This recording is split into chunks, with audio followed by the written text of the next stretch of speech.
Prokuroria e posaçme kundër korrupsionit dhe krimit të organizuar ka përfunduar hetimet ndaj avokatit Besart Logu dhe ka dërguar çështjen për gjykim. Ai akuzohet për korrupsion pasiv i gjyqtarëve, prokurorëve dhe funksionarëve të drejtësisë dhe ushtrimi ndikimit të paligjshëm ndaj personave që ushtrojnë funksione publike.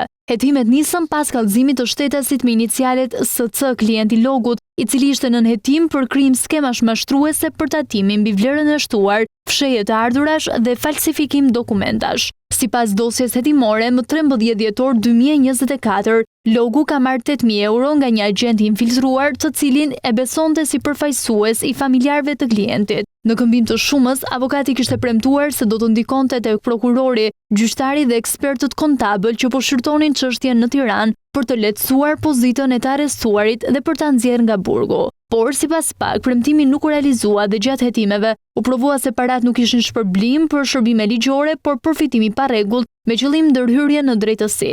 Prokuroria vlerëson se Logu ka konsumuar elementet e veprës penale të ushtrimit të ndikimit të paligjshëm ndaj personave që ushtrojnë funksione publike, edhe pse shuma e parave nuk ka shkuar për zyrtarët. SPAK thekson se hetimi është zhvilluar përmes metodave speciale, përfshirë përgjime dhe simulime me agent të infiltruar, duke siguruar prova të drejtpërdrejta për veprimet e të pandehurit. Çështja pritet të gjykohet nga një trup e posaçme në Tiranë në javët e ardhshme.